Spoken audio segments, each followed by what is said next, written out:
Ladies and gentlemen, grab your tea and get ready for Tea Talk, where the topics are real, relevant, and so relaxing. It's Tea Talk time, and here's Lady O. Well, good afternoon, everybody, and welcome to Tea Talk. I'm Lady O, and I'm happy to greet you today. We have a wonderful, wonderful show for you. So listen, go ahead and share this with someone else on another one of your pages or with somebody that is, after we get through the title, let me tell you the title first, and then you will definitely want to know who to contact.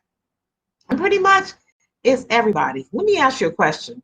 Have you ever thought about starting your own business?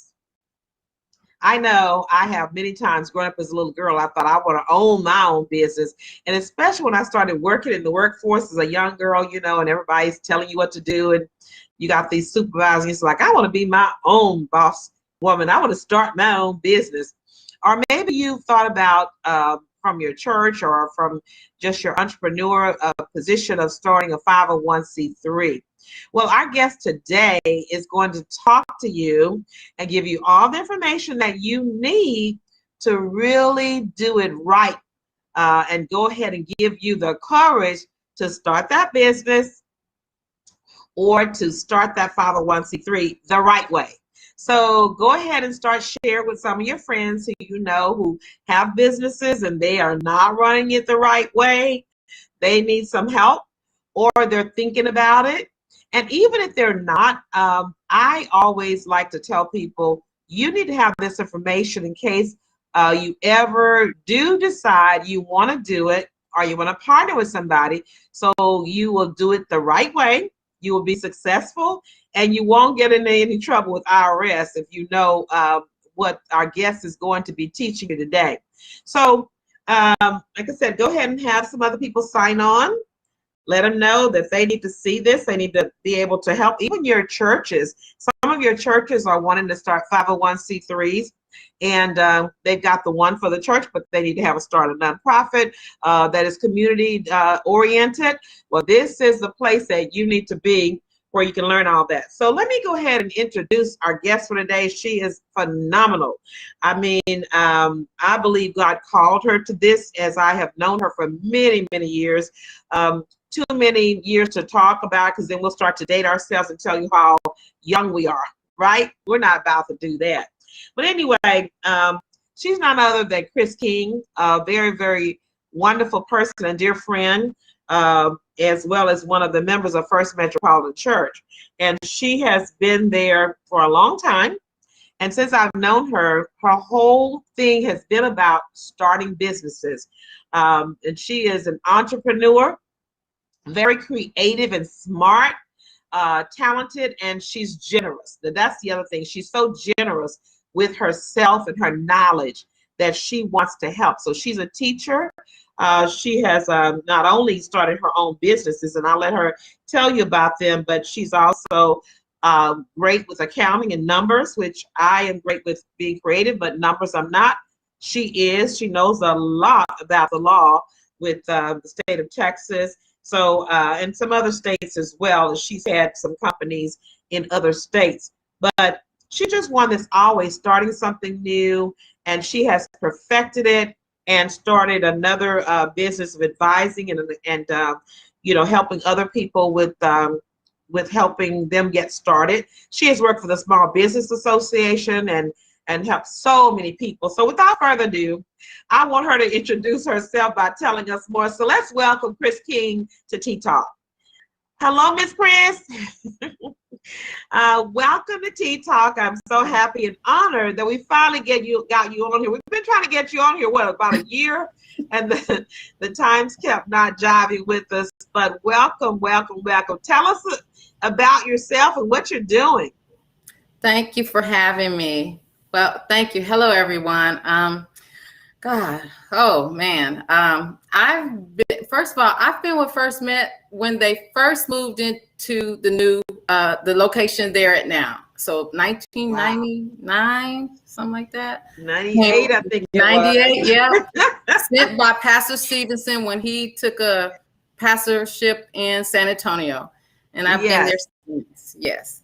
So, and when I came there, I was at the airport, and I had just went into my business ventures then. I opened some small bar and grills in small airports, Tyler and Texas A&M and Beaumont, the Golden Triangle, and then a franchise in San Antonio Airport, Popeyes. But unfortunately, 911 took me out of the game because the small airports couldn't sustain us.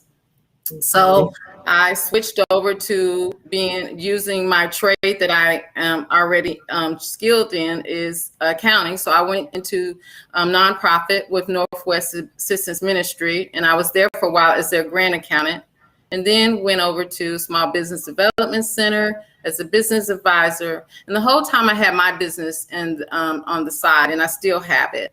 And now I'm an instructor, a professor at Lone Star, and I do my business on the side. But I share all that with you to say, I take everything that I learned and I like to share it with everyone else. Exactly. Yeah. And I love it too, because you are a multitasker. See, I'm like that too. I just can't do one thing. People say you're doing too many things, but God has gifted me in so many ways. And I am wanting to channel it down so I can focus on just one or two. So I'm asking God to do that for me this year, because as you know, I want to perfect my business and get all of my paperwork and stuff in order, as you have tried to encourage me to do. So I appreciate you for hanging in there with me. But let's talk about business, okay? So you have learned a lot, okay? With all of the businesses that you've had, you have learned, and your experiences are great and vast. So tell me, first of all, why is it important, or why do you think it's important for us to know about having a business, or even to be thinking about having our own business?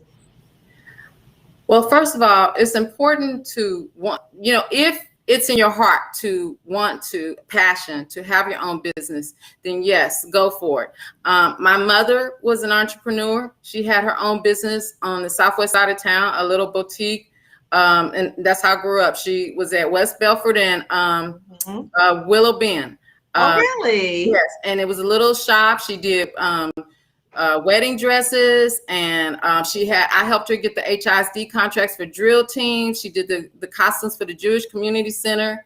That was your mom? Mm-hmm. Curtains for Howard Johnson, because she did draperies. She was the first interior designer, black one that Penny's hired when they had an interior designer.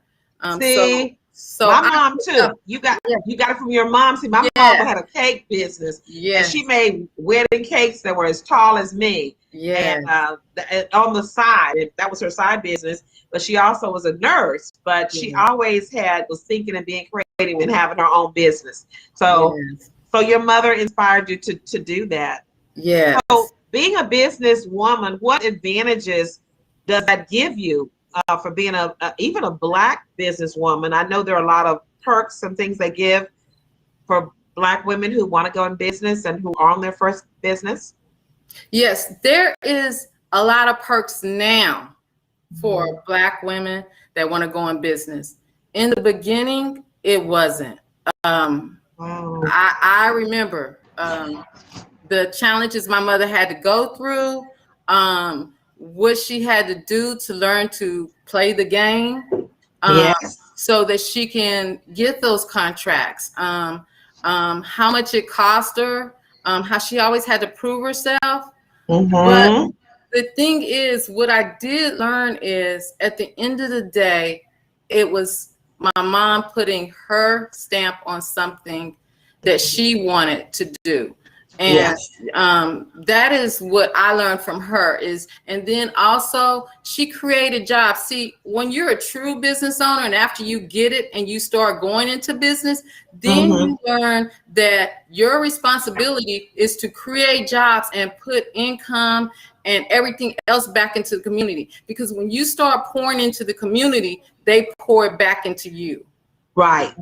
And that's so important, because, and that's one of the reasons why I really want to get mine going and move it to the next level, is because I think we should all leave a legacy of something here that says, this is my stamp, this is my brand, this is what God called me to do. I did it and I did it well, and I'm leaving it for someone else to have jobs and to take the next tier. I just really think it's just sad sometimes when kids don't take on their family businesses and things, and that you do all that work and then want to hand it off, and there's nobody to hand it off to.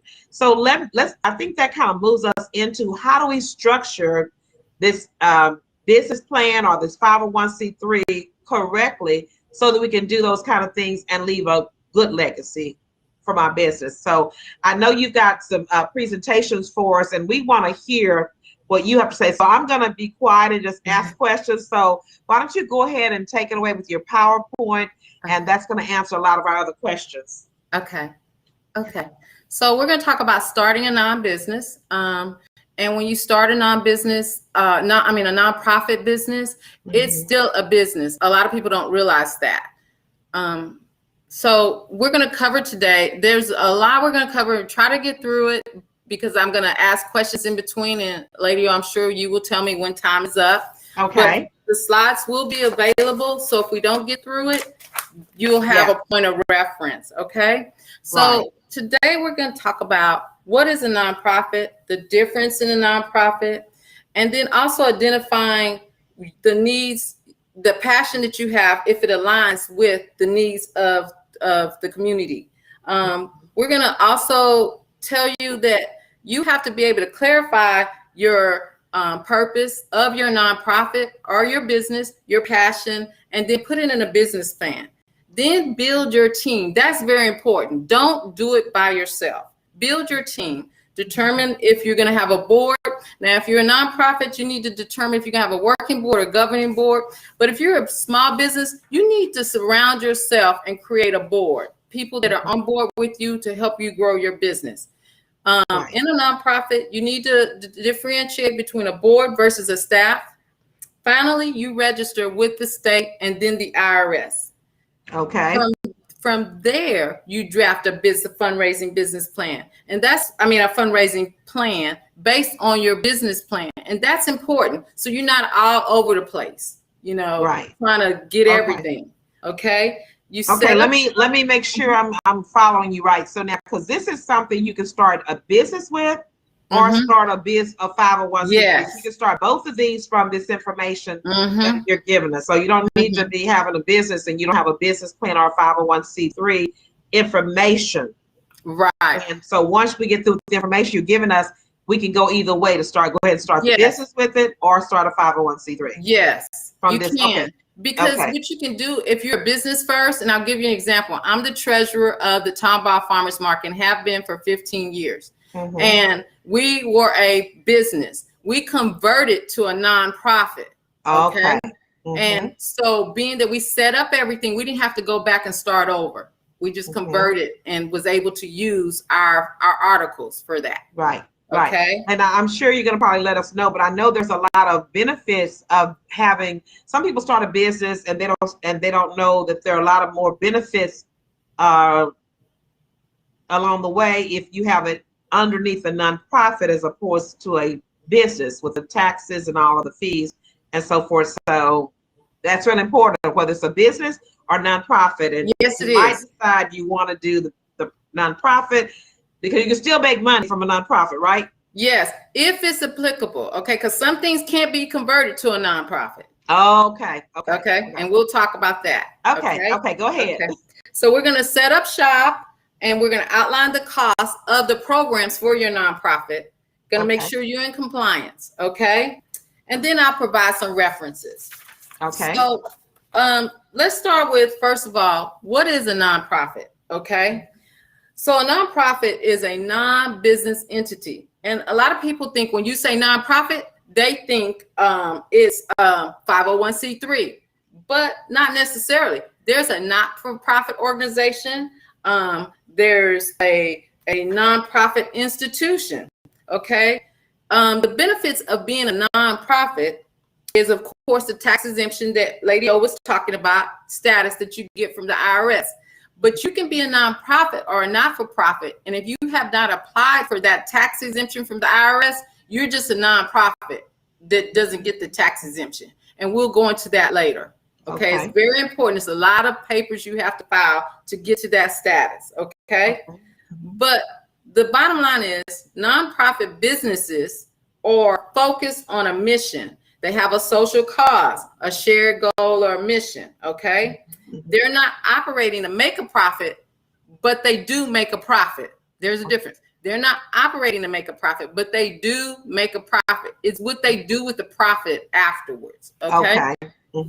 Okay, so then there's the different types of nonprofit. There's, when you go to irs.gov, there's the 501c, and then it breaks it down.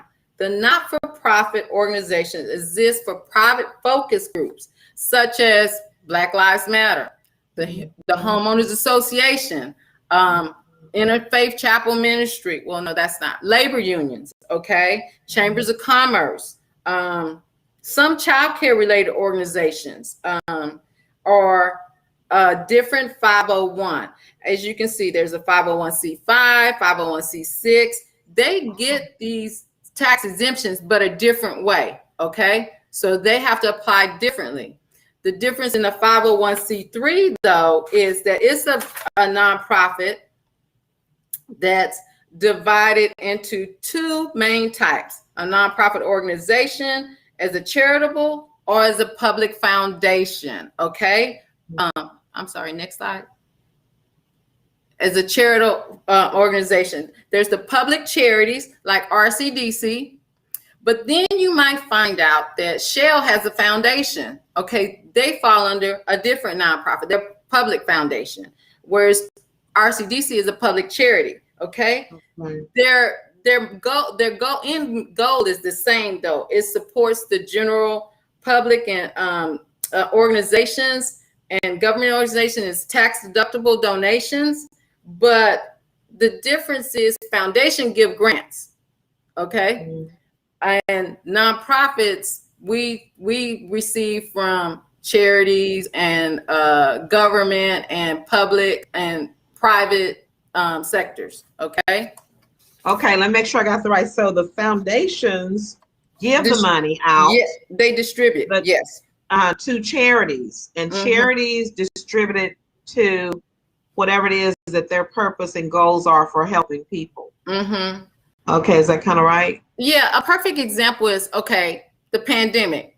All of a sudden you saw Verizon and FedEx and all of these helping small businesses, okay? And they was getting these grants out.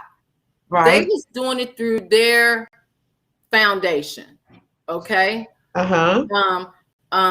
Exxon, I can't think of some of the ones that were coming on TV, but y'all remember all of them. There was, you could just get on and get from any of these major international and national corporations were giving out this money. And even Lowe's gave out money. And when you get the money, you will see, because I did have a couple clients get money from Lowe's, 10 and 20,000. It would say when they signed off on the grant, it was from the Lowe's Foundation. You see, instead of the corporation. And that's how they have their tax deduct. They're doing their part, okay? Right. And they earmark so much of that, okay? To do that. Does anybody have any, Lady O, that was a good question. Okay, good. Good. I think we're good. Nobody else has any questions yet. Go ahead. Okay. If you have questions, put them in the chat, guys, and we'll get them for you. But I don't see any yet. Go ahead. Okay. So when you identify the need that matches your passion, the thing that comes to mind, I don't know how many of you are from Houston way back when, but there used to be a lady that wanted to feed children. So she made these sack lunches. Yes, I remember. Okay, it was called Kid Care. Okay? Yes. That was her passion. Now, she had to check around. She started just doing it, okay? And she started passing out lunches. And what she did is she met a need in the inner city, because even though there was Houston Food Bank and there was free lunches at school, kids were not being fed in the summer. They were not being fed on the weekend. They were not being fed when they got home, for days off. So she just created a need. And it was a passion. Right. And so that's what you have to do first. If you want to do a nonprofit, you have to see does anybody else do it? Am I Okay. meeting a need? And Mhm. a lot of times you just give from, like she did it from her own kitchen until Right. people started donating. Okay, that's one example. Another one is NAM, Northwest Assistance Ministry. Their mission is to shelter single parents and families in need of shelter, okay? Right. And Mhm. also to help people out of domestic violence, flee to Right. flight. I think that's what they call it. That's their need, and to help children that are not being medically tended to. And they meet the Northwest community. That's their niche right there. Right. And so that's how they align. You have to see where you align. And this applies even in the business too. You got to see, am I meeting a need? And is this a service or a product that people have? Does someone else have it? You have to see who your audience is.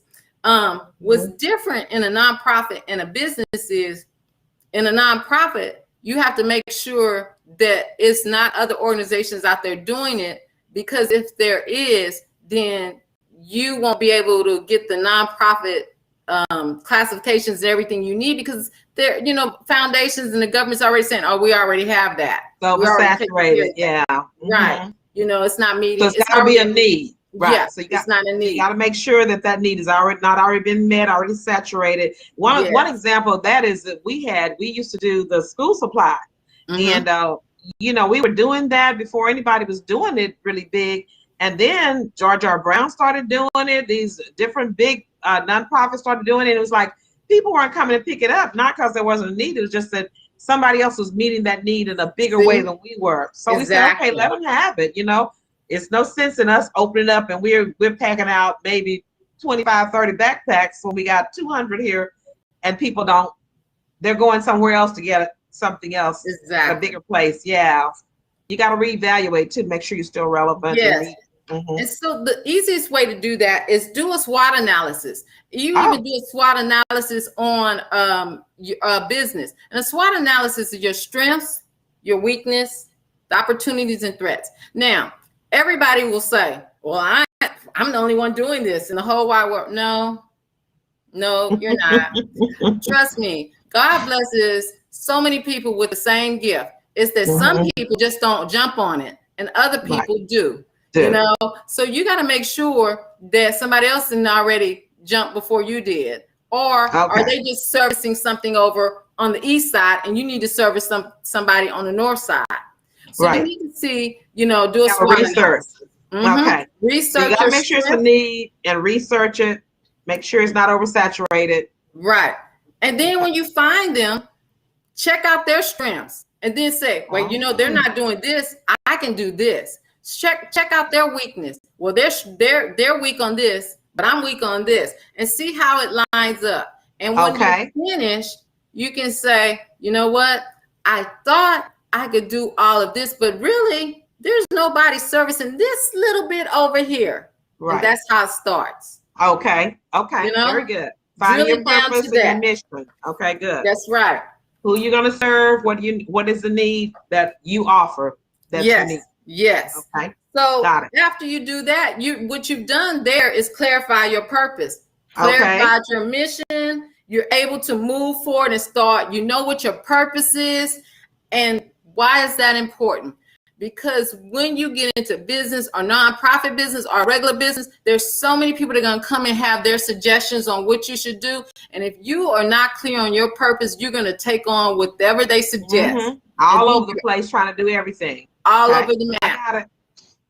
And not doing anything good, but just doing a little bit of everything because that's what everybody wants. Oh my goodness. Yes. And the one thing that comes to mind, and I'll never forget, when I was at the airport in Tyler, this guy came to try to sell me insurance.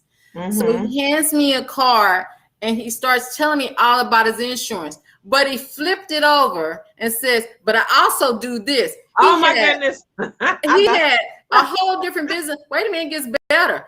He goes out to his car and gets his product when he knew I had a little gift shop, and he starts trying to sell me that. And I'm like, I don't do business with him. He all over the map. Exactly. So, Those are distractions.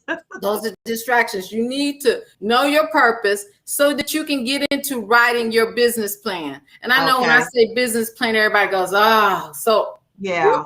Is there any questions before I go on? Because the business. No, let's go on because of time. We got to. I want to hear about this business plan because that's where I'm stuck. Okay, so the business plan is something nobody really wants to talk about because they think it's just for putting it together to get a bank loan, get a grant, or get just anything. But let me tell you something. If you write your business plan correctly for a nonprofit or for your business, it will be your guide. It will be your handbook. It will be your resource. And the great thing about a business plan, it's a living business plan. You can edit and change it later.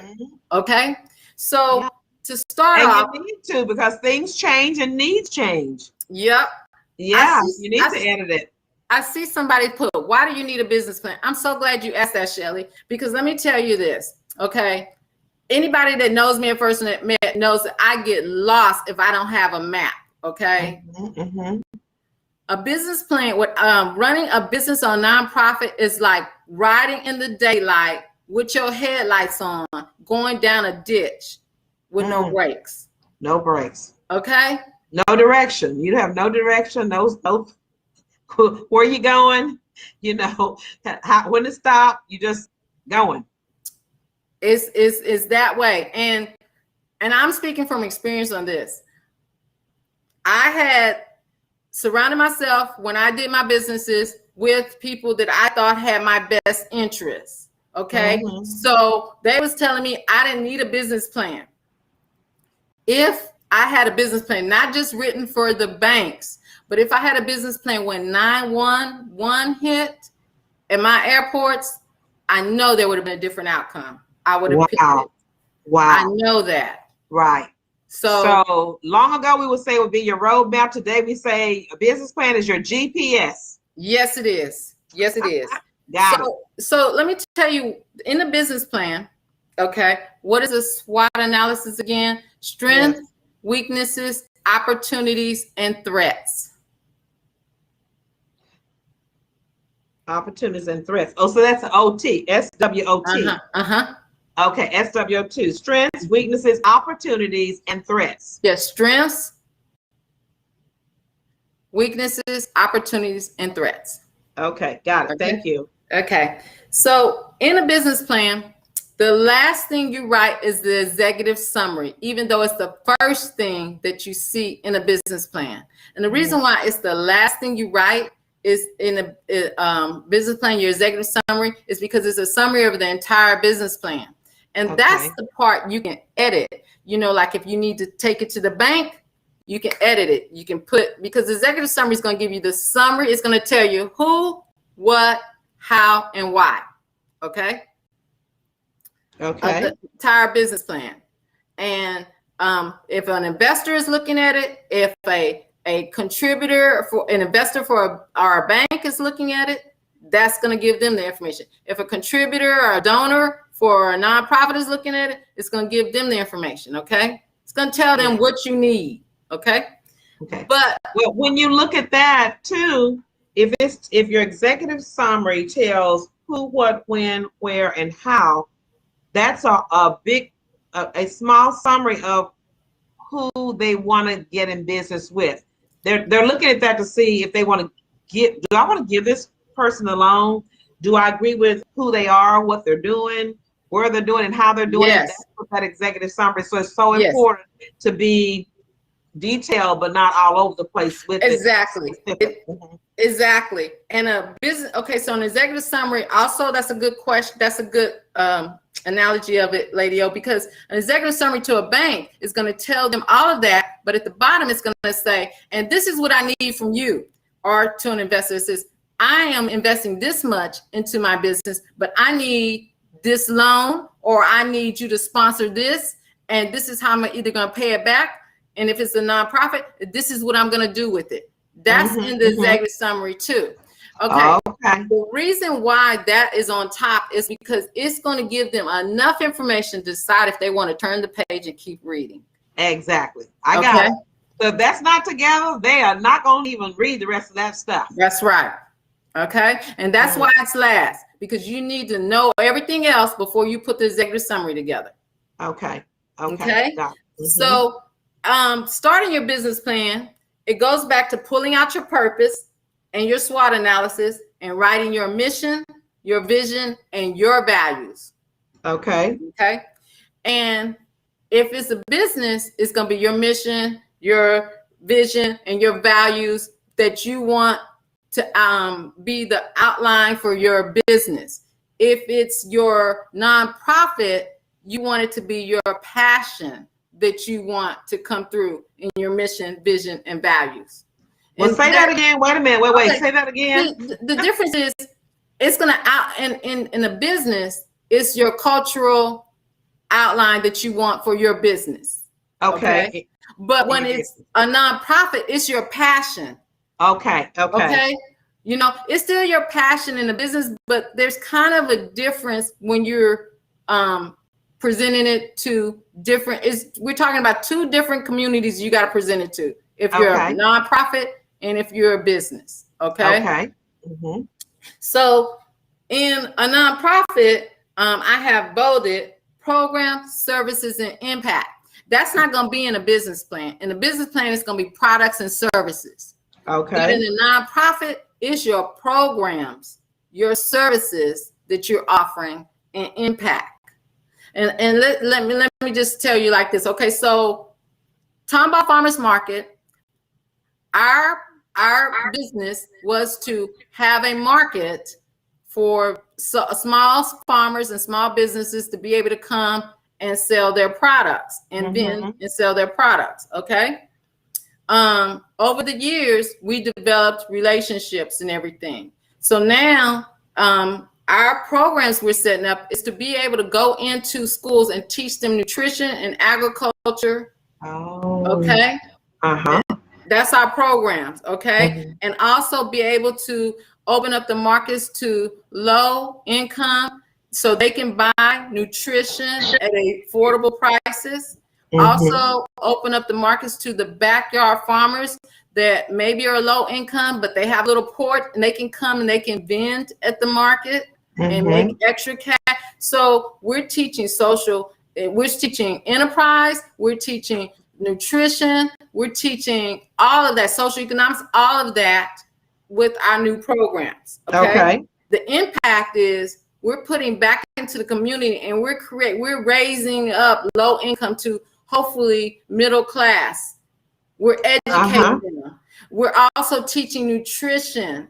Okay, not nutrition, not going to McDonald's and all that, but how to do nutrition by just some seeds and growing in the backyard and everything. Okay, and how to prepare the foods and all of that stuff, or eat it raw because you're growing it from. So we're teaching all of that. Right. So, but in a business, you have products like, okay, my Pampers Sisters, my products, all of my natural handcrafted products that I'm doing. Okay. That's your business. That's my business. Passion. This is about, this is what I do for. Yes. And I make it and I sell it. Yes. Got it. So you have to know the difference. Okay. Okay. Unlike, small business in the nonprofit, the last thing is what impact is it going to do? What are you, by us doing this, what impact are we doing in the Tomball community? Well, Tomball community encouraged us to get our 501(c) because we're the reason Old Town Tomball has made a comeback. We started out with 5 vendors. I was one of the 5 vendors years ago. Now we have 60 vendors in a waiting list. So we created the people in that community, the Old Town, they love us now. We revitalized it. Okay. So that's the impact. We generated revenue is coming into Old Town Tomball now. And after you have your program, services, impact, it is easy to write your marketing plan because you've already created your brand. And that's the same thing with a business. If you do these things, if you do the homework first, your brand is going to come out while you're putting this together. Okay. Yeah. And as you grow, your brand is going to grow. All right. Okay. Anybody have any questions? You're doing good. You're doing good. This is good. Keep going. This is good. So after you do that, you go into after your marketing plan, you go into your operations plan. Why is that important? Let me tell you something, especially in a small business. You got to have a plan when you say, I'm going to work for myself. Okay. Mm-hmm. Mm-hmm. I mean, small businesses that say, I don't have to do nothing today. I work for myself. Mm-hmm. Bills don't get paid when you don't do anything. Okay. See, the difference between a small business and a small business and having a job with a paycheck is whether you do the job good or bad, but do it okay. You're going to get a check every other week, once a month, or the 15th and 30th. All right. Small business. I do not get a check until I close the sale. Nonprofit. You do not get paid until you get the grant or the endowment or the sponsor. So you have to have an operations plan. What are you going to do every day? What are you going to do? How are you going to do this? And see, if you think like this, just straight ahead, just you doing it, what are you going to do when you expand? Mm-hmm. See, if you stay in that bubble and you don't share or go out and learn from others, you will never grow past what's in front of your nose. Wow. Say that again now. If you don't share or go out and learn from others or share what you have, if you stay in that bubble, you will never grow past what's in front of your nose. Wow. So you just can't get your business together and it's all about, what you want to do and you got it all together, but you don't go out and share it. Is that sharing a part of marketing? Is it a part of learning, researching? It's a part of learning. It's part of researching. It's a part of just building and growing yourself, and also people learning about your business. Because when you share and you give, so I'll give you a perfect example. My mom, my mom, she was up and down. She was a social butterfly. She was in the strip center. She was up and down the strip. She shared everything she had with others, but they also shared with her. Because she shared with others, the reason why she got the costumes for the Jewish Community Center, all the events they did, is because the owner of the strip center, he was Jewish. And my mother was always going down and talking to him. He was a CPA. And he started using him and sharing with him, and he started sending business her way. Mm-hmm. She went down and started sharing with the guy on the end, the washateer. She shared with him, would give him a little business. He started giving her deals told her how to make her draperies when she finished them, steam them so they look pristine, and package them. You see what I'm saying? Yeah. It's kind of like bordering. That's like we're bordering. Mm-hmm. Bordering. Yeah. Back in the day, they used to say, okay, if I had a farm and I raised eggs, and then you raise turnip greens, then I'll give you some of my eggs, you give me some of your turnip greens, or you show me how to grow cabbage or whatever, and I'll show you how to do whatever. But I think too, one of the things that we kind of can waste our time on is having a lot of time spent with people who we're always pouring into and they don't pour anything back. It's not that you want to, tit for tat, but it's like you want to make sure your time is spent with people who can add to or help you, or you can help them, or you can help each other in businesses. And so you want to, birds of a feather flock together. So if you hang around people that's hanging out at the bar and you try to start a business, you're not going to be able to get anything done. Yes. But if they've got a business and y'all can kind of share ideas and things like that. Yes. And then the other thing is, in setting up your operation plan, if you don't know, don't be afraid to say, Ask. don't know. Yes. I don't know that part. Only thing I know how to do is, like, for instance, if I say, only thing I know how to do is make soap. Yeah. I don't know what to do after that. Okay? Exactly. You know, How because to package it or whatever, you need to ask somebody. yes. So that's how you make your operation plan from day one. Like, okay, operation plan. Day one, on Mondays, I return all my emails, my phone calls, everything. Tuesday is my manufacturing day. Wednesday is my manufacturing day. Friday, I deliver. Thursdays, I work on my social media. I have a plan. You have to have a plan in anything you do. Okay. So you have to have a plan. You got to stick to the plan. Now we want to make sure we kind of moving along here. Yeah. I don't want to deter you, but I want to make that point very clear, because that's one that I had to look at. You told me you have to, just because you work for yourself, you have to have a schedule, or that time will fly away and you waste it. So you have to say, I'm going to wake up and I'm going to go into the office at a certain time, and I'm going to return my emails on Monday, what you just said. And you have to do that. You cannot be on the phone or on the TV being distracted by other stuff. You are working even though you're not in somebody else's business. Yes. Right? Yes. Okay. So that's key, to make that plan and write it down and stick to that plan. Right. And on both, on the plans, on all of the plans, marketing plan, operation plan, and financial plan, time is money. Right. Even in a nonprofit, time is money. So have a plan. Okay. In nonprofits, your operation plan, you can do a lot of social networking, all of that, but have a plan. If that is not going to lead to something, send an email. Yeah. Okay. The other thing is, okay, I see 18 minutes. Okay. So the other thing is, you have to build a team. Okay. You have to build a team, a board of directors. And it's very important that if you don't have nothing else on your board, you have president, secretary, and treasurer. Mm-hmm. Now, the founder, that's you, if you created it, can serve in one of these roles, okay? Mm-hmm. And also, this is where you need to get an attorney. I'm not an attorney, okay? You need to get an attorney and help them set up so that the founding member, you, is protected as the business grows, okay? Mm-hmm.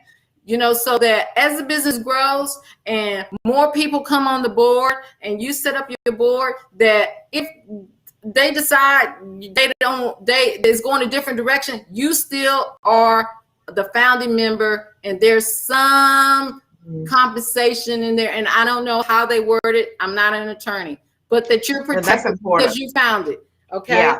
That's important. Now, what kind of attorney would that be? Just any kind of attorney is a bit. Okay. So on a nonprofit, it's going to be someone that deals with nonprofits. Okay. If it's a business, you're not going to be the founding member. You're going to be the president or the owner CEO. And the CEO. Okay? Right. Okay.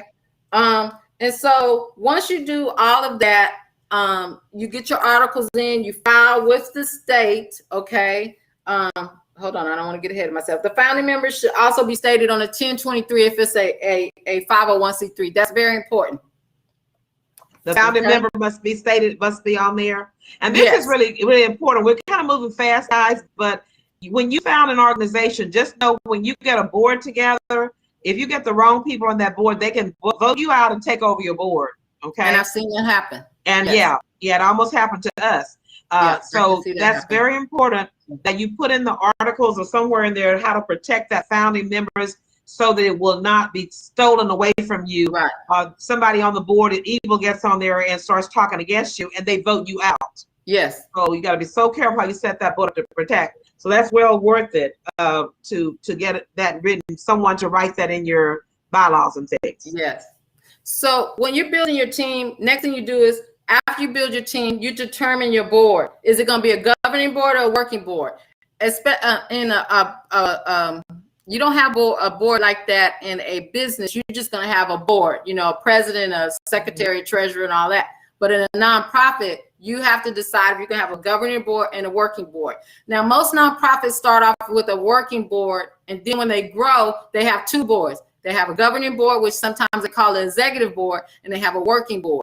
Okay. And it's just like it sounds. The working board is going to do all the actual work of running the nonprofit. And that's usually in the beginning what happens, because you're contributing your time, because you believe in the passion and the mission and everything. Okay. I'm sorry, I'm going a little fast. I want to try to get as much covered before we get off. No, this is really important here that you're saying here, because I think the setup of the board is very important, because that's who runs the board. A lot of times the founding person, like me, used to always try to do all the work, and you just run yourself ragged and you can't do it all. And then you don't compensate yourself, and you end up years down the line, you set up your board in a way where you're trying to handle all this and you can't do it. So the governing board is very important. That's the people who help you do the governing part of it according to the state of Texas. And the bylaws. And the bylaws that you've written, articles and everything. They're so going to the bylaws are really important, because you say this is what you're going to do, then IRS holds you accountable for doing it that way. Yes. Correct? Yes. Yes. Okay. And then the board versus the staff. Okay, so after you do, and this is going to be in your bylaws, you clearly state the roles of the board, the board members, the directors, and the staff. Okay, but board members, directors can't get paid. Okay, and I'll give you a perfect example. The Tomball Farmers Market, I was a vendor there. Once we decided we was going to start converting to a nonprofit years ago, they asked me, I was the treasurer. Okay. And I was doing my booth there, and I didn't have to pay fees and all that. But once we decided we were going to do this, I stepped down from being a vendor there, because I believed in this. I wanted to stay on as a treasurer. Mm-hmm. So I couldn't get any compensation. So it wasn't a conflict of interest. You have to decide at that point. Now, a founder can get paid if they're acting in a staff role, but they give up. This is where it gets tricky. They become a non-voting member. And that's why you need an attorney. Let me tell y'all something. When y'all get to this, and I keep saying attorney, you need an attorney and you need a CPA, and it's somebody that is really pretty much you should get, that's not connected to the board, that has experience in this, so they have to protect the interests of the founding member. You need to get an attorney, so that when you decide to give up, because giving up your voting right and you're a founding member. Serious. Yeah. So that's all I can say on that. You just need to get an attorney so you can protect yourself, protect your 501c that you created, you gave all these years, your love and energy to it. Now somebody comes in there 10 years later and they take it over. It's not and change the passion and the direction you. Yes. Exactly. So after you do all of that, you finally can register with the state and the IRS. And the reason why you should get a lot of people do it backwards. They register and then they go and do all of this stuff I just told you ahead. They do it afterwards.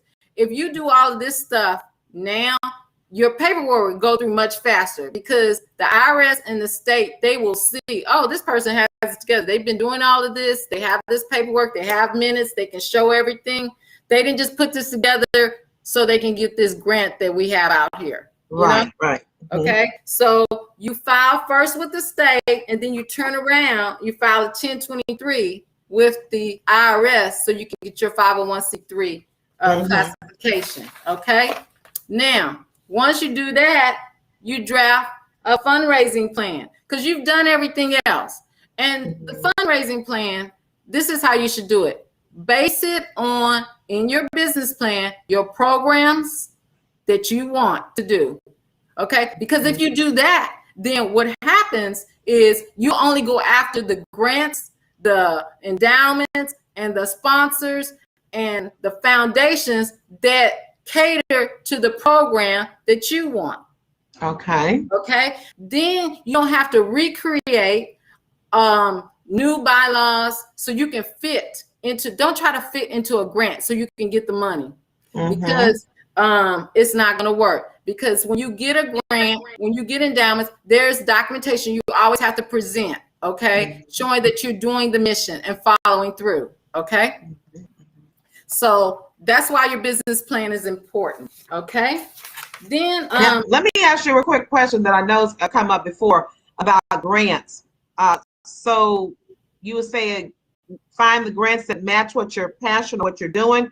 How is the best way to find grants that match what you're doing or what you want to do? I'm glad you asked that question. The best way is, after you set everything up, is hopefully while you were setting up your board, you found a star that comes in and they said they have those connections to go. Connections. Your board members have connections? Your connection, that, or there's someone that wants to volunteer and they're connected to those individuals, organizations, and foundations that can they can put you in front of the right people so that you can get those grants. Yes. And I've been held that too. It's very important who you put on your board. You want to put people on the board who are actively involved in doing things and know people, and they can get you connected and so forth, and know how to do grants and know how to do. So it's not just a person because you like them or, you know, they're a nice person. What can they bring to the board to help you accomplish your goals? Yes. And so. And this is when you become bigger and you hire an executive director and then a program manager. Okay, so first in the beginning, the executive director serves as the person that goes out and gets the funds that you need. So when you interview, like Tomball Farmers Market, we're going to interview for an executive director next year. And that person has to be connected to the ag community, the agriculture community.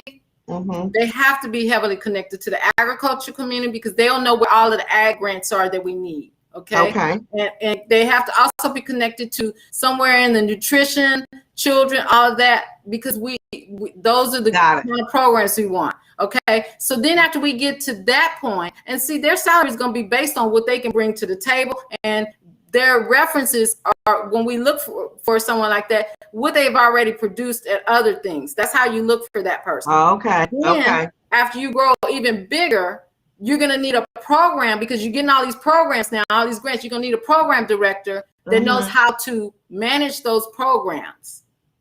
Okay. So that is what, when you're putting your grants together, your campaigns and all of that, then those positions line up with that. You have to be keeping that in mind when you're setting up how you're going to do your fundraising and everything. You have to look completely ahead. Don't just go after the grant itself and put all your concentrating on bidding on the grant. After you get it, if you don't have the now what, you're going to fail. Okay. Now what? You know, and also if you're putting a grant together, if we get this, how are we going to campaign? How are we going to do this? So you're not stuck with this money, and you don't, because let me tell you, they hate when you send money back. Okay. So you need to be able to have a plan to do the things that you're supposed to do. Okay. Right. And show the proof and accountability reports and things like that are all attached to grants. And you can get in big trouble with federal grants if you don't spend the money like you said you were going to do it. Or if you don't know, you need to ask somebody. Yes. And it's not all about grants, getting grants. Okay. So let me give you an example. Northwest Assistance Ministry, in addition to their grants and their endowments and everything, they have one big fundraiser a year. It's called Jeans and Jewels, or Jeans and Pearls. I forgot what it was. And that's where they do get all of their to fill in where grants and endowments don't. That's where they have their big fundraiser. Red Cross has one too. What's the one they do the Crohn's disease, and they honor somebody. They honor distinguished women. Okay. Those you have to, after you get good with the grants and you get that, then you come up with that 1 year fundraiser that you can do that pulls in and make up the difference. You also have your volunteers. That's money on the books. Okay. And it's a lot to this. So what you have to consider though, and I want to say this because and there's going to be references at the end, but the executive board, service board, that's the nonprofit organizations like the SBDC for nonprofits. Every Tuesday they have a free workshop. If you go to their link, you can register for their workshop and other workshops to learn more about nonprofits. One of the things they say is that it takes 2 years after you get your 501c3 to start getting the money to flow in. It's a commitment, a personal passion commitment that you're going to do. You're going to be sowing your own money and getting sponsors that know they're not going to be able to write it off in the beginning until you get where you're going with it. Right. And it's called the Executive Service Board. Yes, it's at the end, the link. Okay, it's at the link. Let me just tell you guys too, that if you're wanting a copy of this, there's a couple of ways you can get the copy, and just let us know in the chat room what your email is that you want it. I think we probably have looks like it. Yeah, if you just put your email address in the chat, we'll get it to you. Okay, because I want to give Chris the time to finish up the pieces that she wants to do. We might go a little bit over, but we definitely want to get this your main point in there, your contact information, and that kind of stuff. Okay. After you do all of that, you need to set up shop and outline your costs. Okay, because you know your programs, you know how much they're going to cost. You need to lay out your program costs, your salaries, your overhead, your office costs, communication, social media, website. And why is that important? Because then you know how much to bid on a grant. Let me tell you something. Some grants, just, you know, they say one size fit all. No. Some grants are not worth you going after if it's going to cost you money. Yes, Okay. get you in trouble. Yes. I'll give you a perfect example. Northwest Assistant Ministry. I told you what they go after. When Chris Brown, Rihanna situation, the government did a huge grant for Flight to Fleet. Okay. And we could get the money. Okay. So we bidded on it, and we got to I think it was like 3 million or something like that. Okay. The next year they said we can get the money, but they wanted us to dedicate half of it to more social workers for the grant. Now, why is that important? Okay, most grants only want you to spend 10% or less on administration. Exactly. That's payroll and everything. You got to get the other from endowments and all of that. Okay. So for them to want us to spend half on social workers and everything, when that grant is over, we got these 3 people offices we built out, moved people around. Right.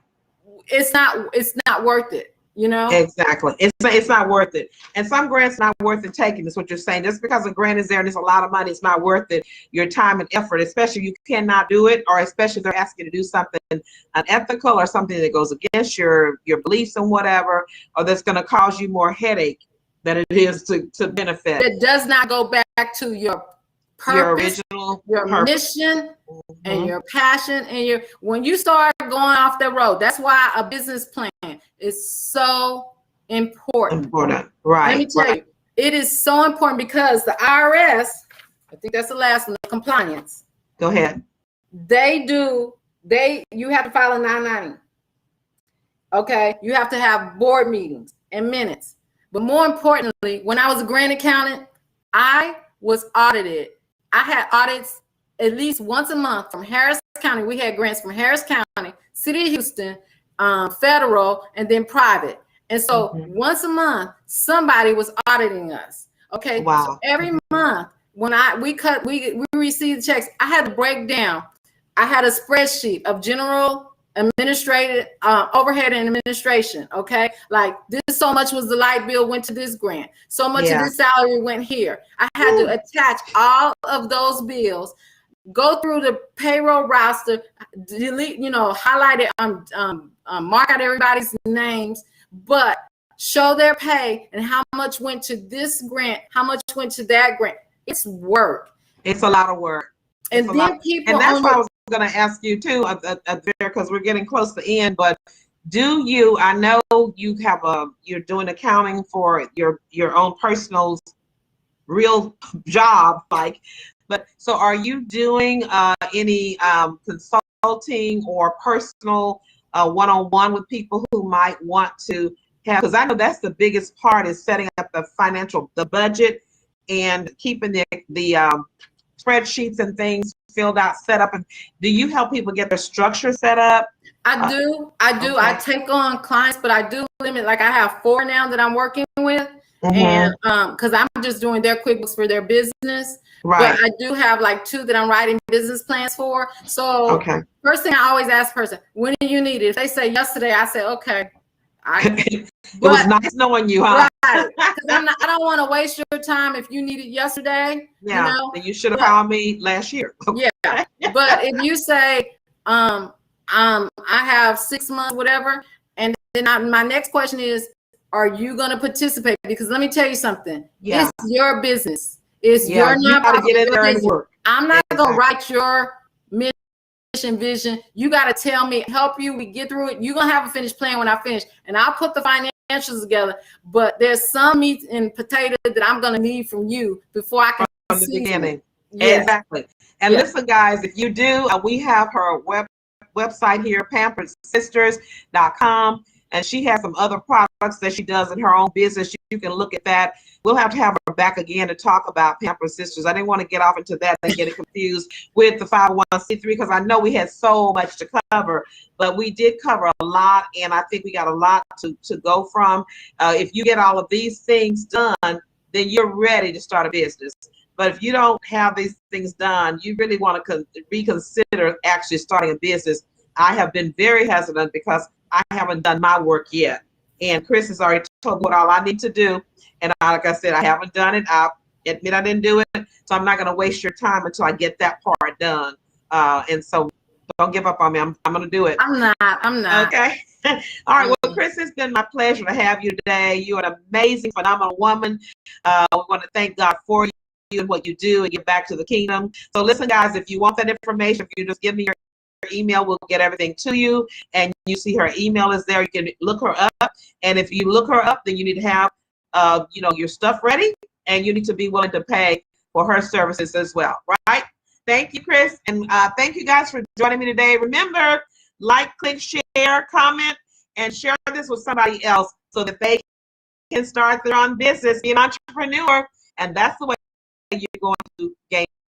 See you next week at 3 for tea with Lady O.